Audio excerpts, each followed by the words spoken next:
Alright, so I know I said I'd do another video when the body was off and all that kind of stuff, but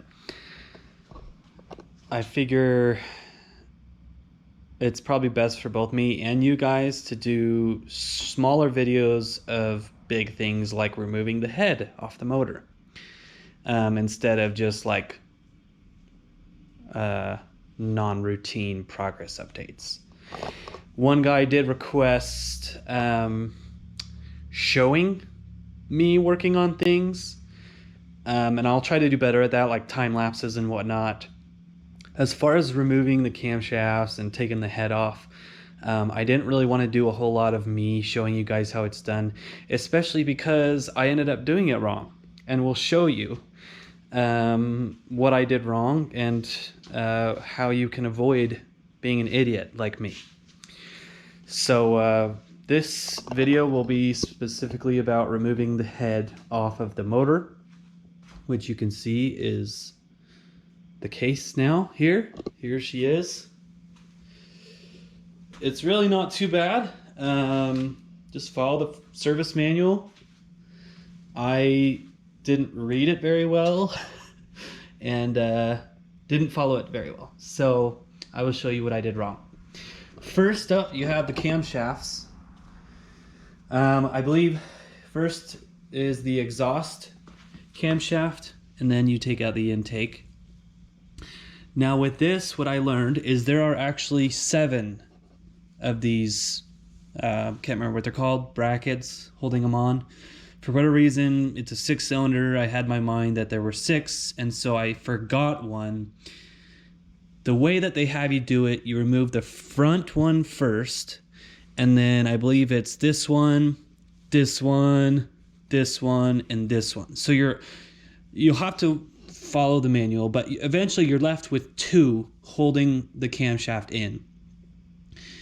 And what I did wrong was I missed one, and so I ended up on this side doing the 2 and forgot there was one here. And so there's pressure on the cam because it's pressing down on the valve springs. It's when you loosen these brackets, it wants to come out, and you want to loosen the bolts and let it rise evenly. You don't want all the pressure of the cam like on one bolt, which happened here. I think it was this one here, and ultimately you're loosening the one bolt and it's tight because there's a lot of pressure on it.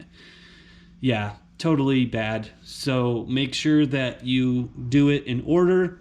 The service manual tells you the order here. So for example, on the exhaust camshaft, there's a certain degree you need to have the marks.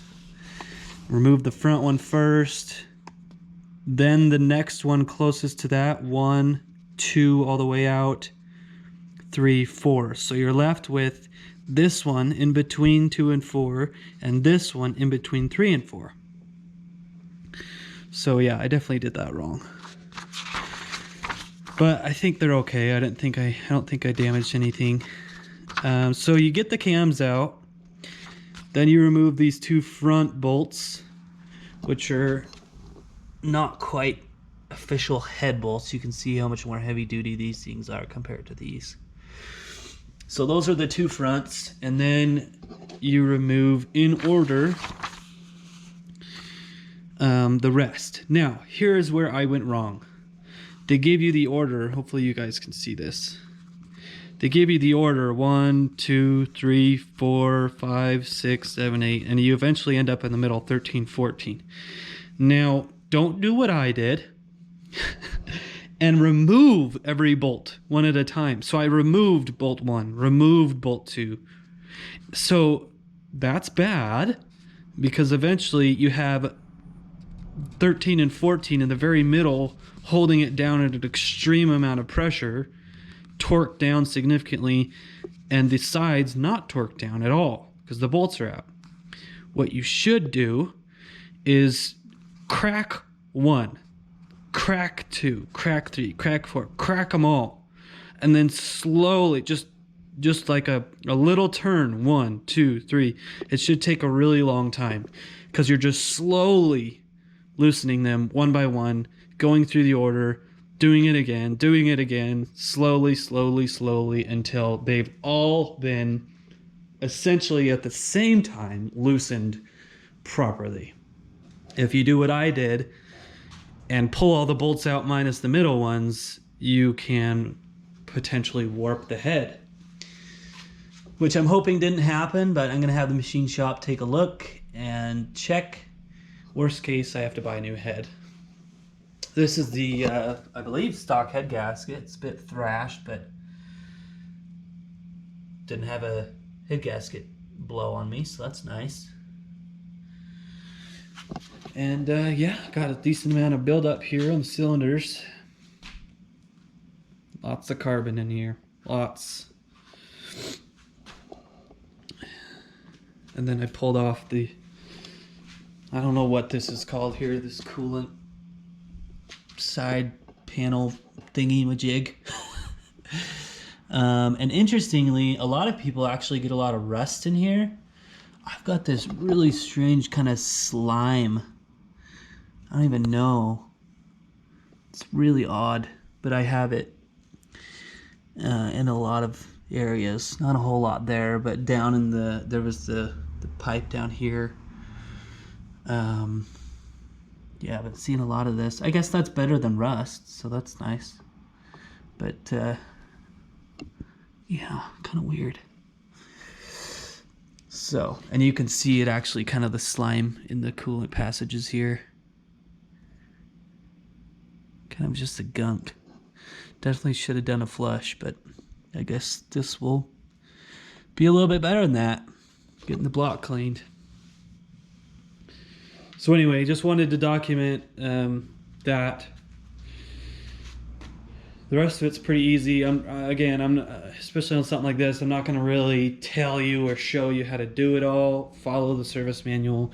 Just make sure you don't do what I did.